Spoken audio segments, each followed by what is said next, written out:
Hi, everybody, and welcome to Rant Radio Live. I'm your host, Lauren, and I'm from JNL Live, and this is our first official episode of our new Rant Radio segment, which we're going to be doing every Monday night at 9 p.m. And how it's going to work is we'll start with a brief history about the subject, whatever it is that we're covering, a little bit of background information, and then some current events that are relevant to the subject, and then we're going to do a little bit of a Q&A, and I'm going to talk freely about how I feel about the subject, what I've learned, and this is intended to be a learning experience for you and for me as well, because I'm sure there's always lots that we can learn about our foreign policy as well as what's going on domestically. So the focus of our first subject is Egypt, and I chose this subject because there has been a lot of talk in the media about it, and there's quite a lot of divides going on in the Egyptian public right now. So to start off with a little bit of history and a little basic facts about Egypt, stuff that you guys might know. Egypt as a nation is the 15th most populated in the world. It has about 82 million people, and most of them reside along the Nile River. It is a desert land, so most people live in the main areas of Cairo, Alexandria, and several other cities that all along the Nile. So just to give you guys a little bit of background about the people of Egypt, 2/3 of the population is under 30 years of age, so it's a lot of young people, and they account for about 90% of the jobless in that country. And 12% of the workforce is employed in the tourist industry. And so Egypt relies on a lot of tourism to bring in their local economy, as well as the production of oil, which the U.S. has had access to for many years. Speaking of the U.S. involvement with Egypt, they offer about $2.2 billion in aid a year, and they've been doing this since 1948, which comes out to about $70 billion that has been given to Egypt, and this, of course, has been on the agreement that they continue their supply of oil to the U.S. So what is going on right now is basically the economy in Egypt has been improving. It's been improving slowly, but the majority of the people in Egypt have not been seeing a change in their situation. Basically, the economic equality and inequality that we talk about in the U.S. is similar in Egypt. What is happening there is, you know, the prices of goods are going up, but the standard of living continues to be stagnant. So there's widespread poverty, and obviously that can make the citizens pretty outraged. So just a little bit about the public there. 70,000 Palestinian refugees reside there. There's about 150,000 Iraqi refugees. There's also a very large population of refugees from Sudan, and that number is not reported, or I couldn't find any information. As far as the presidential history of Egypt, a lot of you are probably familiar with the 2011 uprising where President Mubarak was ousted and also tried for allowing the killings of protesters during that uprising, and was sentenced as well. The current president is Mohamed Morsi, and he was elected, and basically he was considered the savior for the nation and promised to continue the revolution that was happening, where the citizens were hoping to see major change after this 30-year authoritarian rule of Mubarak. And he used his power and was very brutal with the police force, and the public wanted to see an end to this. So they had a revolution, and they were able to oust him within weeks.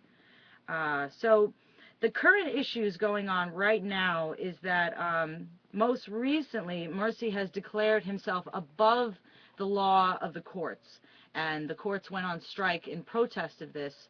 What he was trying to do is draft a constitution, and to do this quickly, and he was worried about the pushback from the court system, and most of the court judges were appointed in the Mubarak era.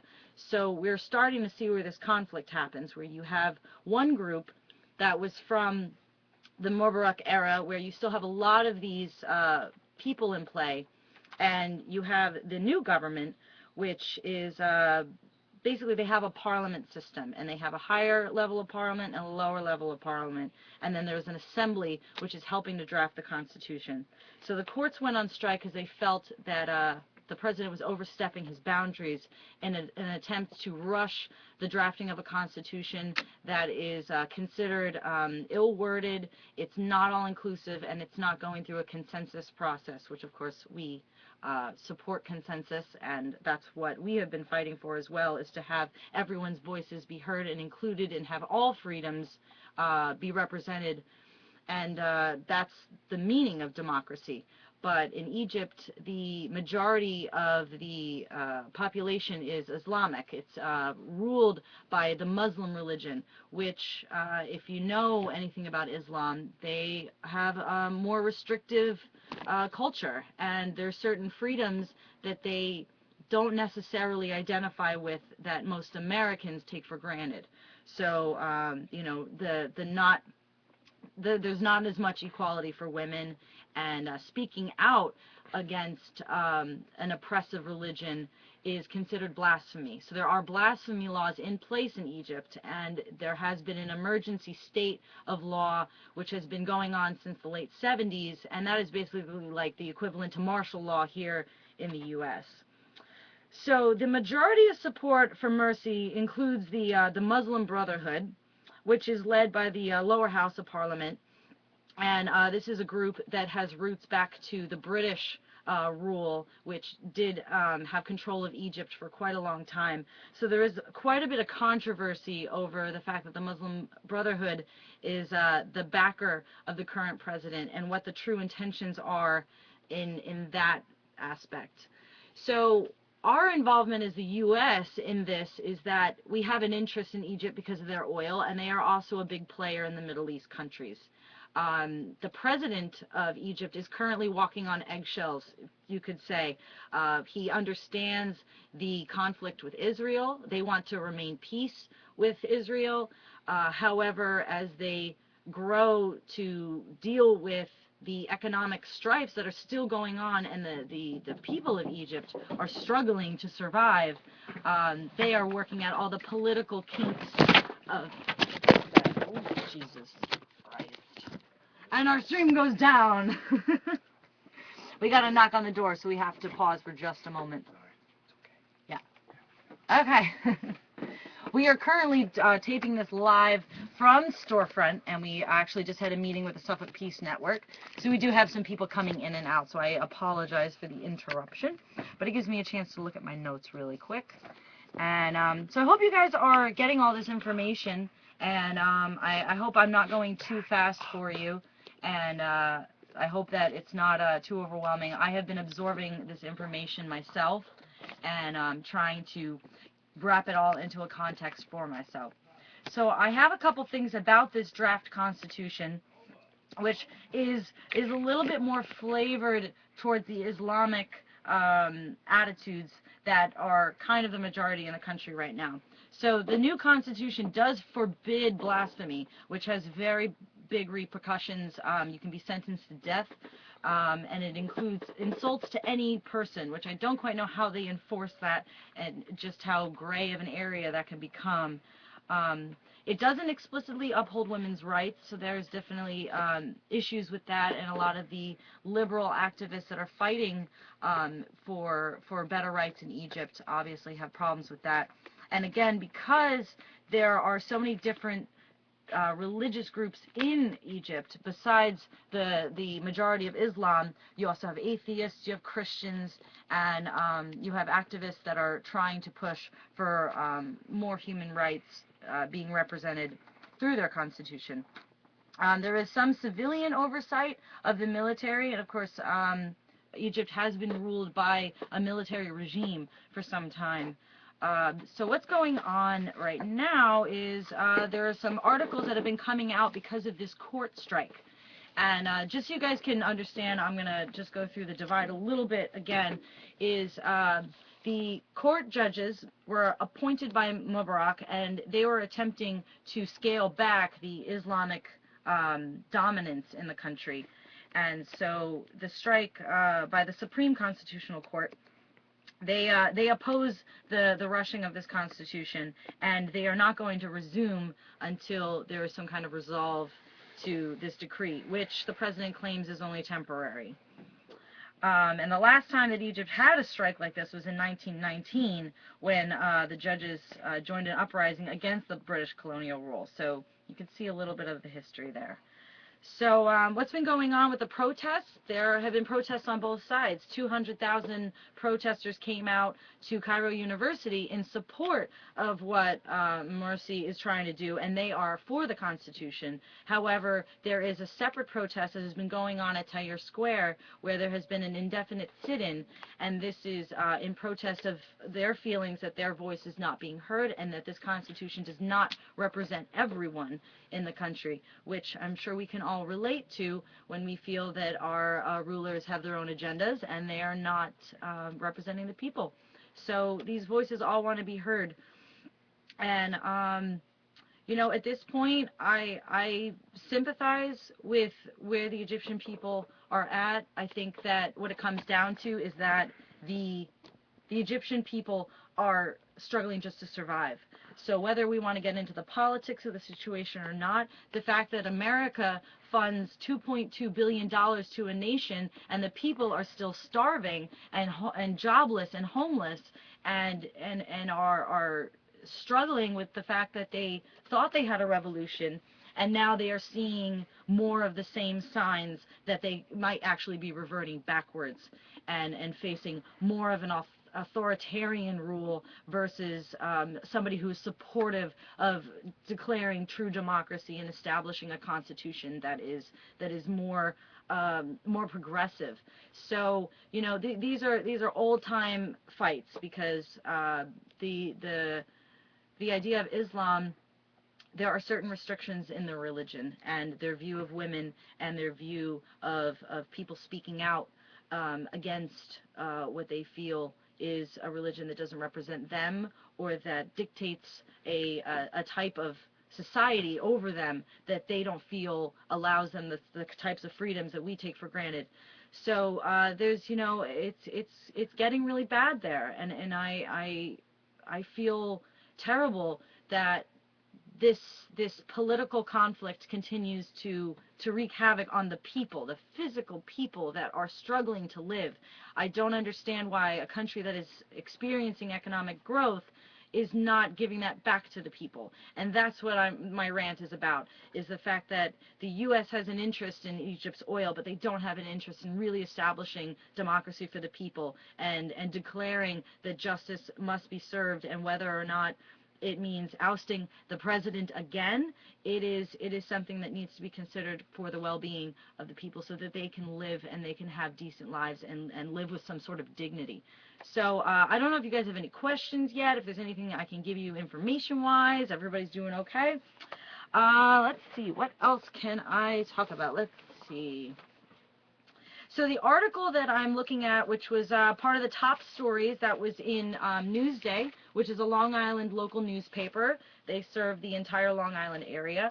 And this one was from Monday, December 3rd, so it is very up to date.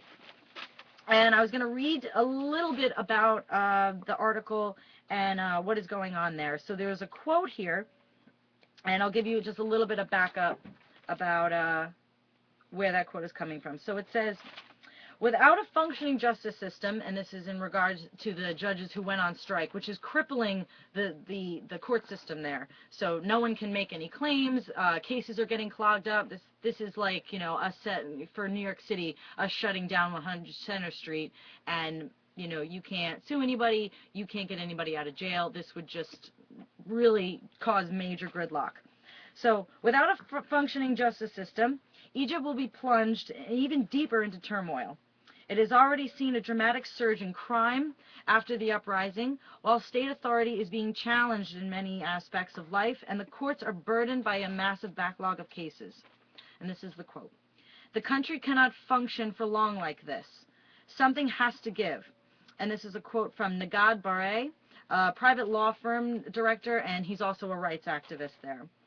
We are in a country without courts of law and a president with all the powers in his hands. This is a clear-cut dictatorial climate. So, I mean, pretty harsh words considering that these people were so excited to end this 30-year oppressive rule. They elect a new president, and they are seeing things that they're not happy with. So I think that it puts them in a very difficult position, because we have, this, a lot of this is being decided with a religious view, and it's very hard when you read a constitution that wants to grant freedom of religion as long as it is the religions of Abraham, but not the religions that represent everyone in the country, which doesn't include Islam always. It includes atheists, it includes Christians, and it includes people who just don't identify with any religion at all and are simply living there and are caught in the crossfire. So let's see. The absence of their oversight would raise more questions about the validity of the vote. So the judges say they will remain on strike until Morsi rescinds his decrees. So that means that when he withdraws his statement that he is going to declare himself above the rule of the courts, and which the Egyptian leader said would be temporary, and he says it's needed to protect the nation's path to democratic rule. So we're having a little bit of a disparity of what the country really wants. So, any questions? I don't have that much information left. I was hoping that some of you guys might have some information that you would like to share about the issue.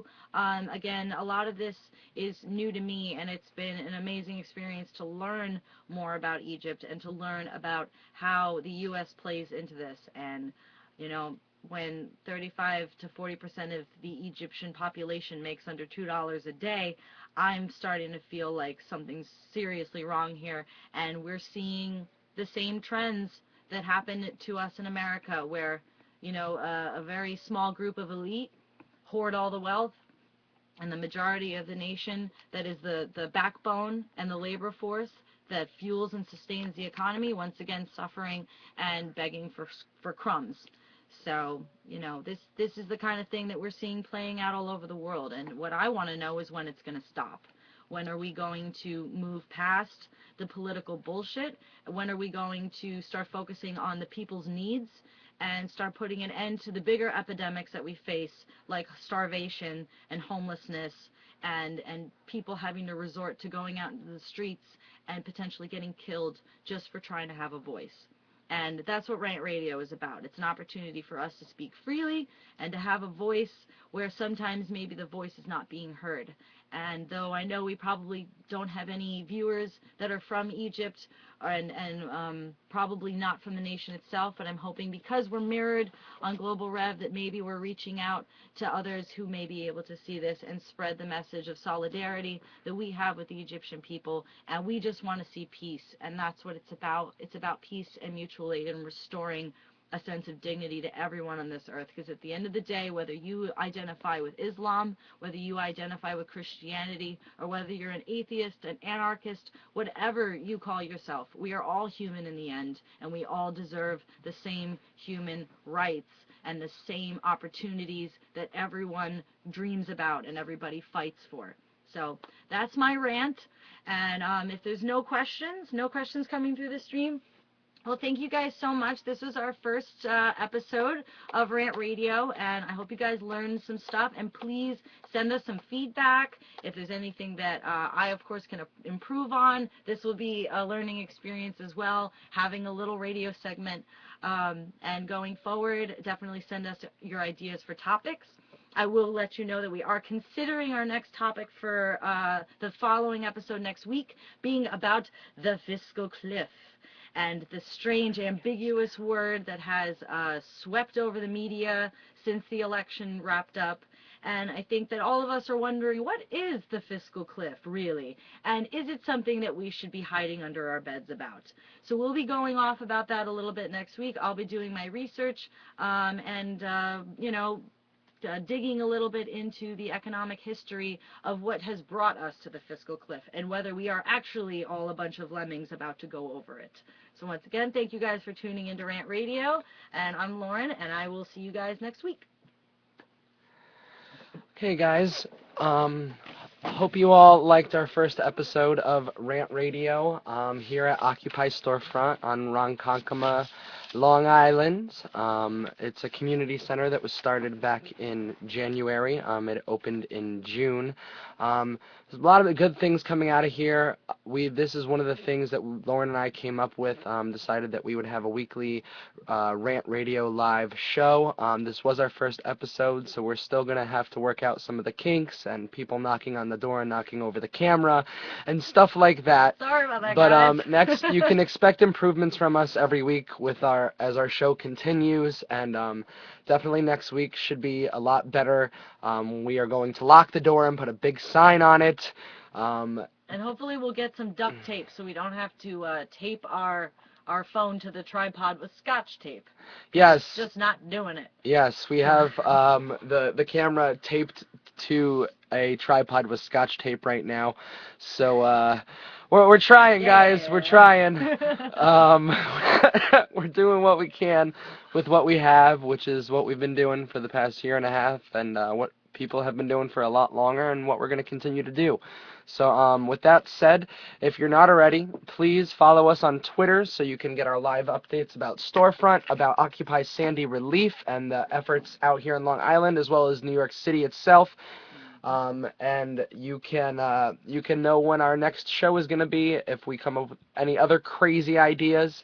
Otherwise, we'll probably give you an update later in the week about Occupy Storefront. We'll be live Sunday at 6 p.m. for the Occupy Storefront weekly gathering. So if you guys want to come in and join us for that, that would be great. We'd love some input on our weekly meetings that we have here. And then Monday night, 9 p.m., Rant Radio Live. And then I believe December 17th, we are streaming an anti-austerity action in New York City. So we have Sunday, 6 p.m. for the meeting, Monday night at 9, Rant Radio Live every week, and then December 17th are our next three dates that will be live. So definitely come check us out, and you can follow us on Twitter at JAK_NLAUREN. Again, that's at Jack_N Lauren. Thank you so much, guys. We love you all. Keep up the good work. Thanks for the support. OPN, you're wonderful. Occupy, Worldview, Global Rev, Vlad, Jay, Treb, thank you guys so much. We love you all, and we'll be back next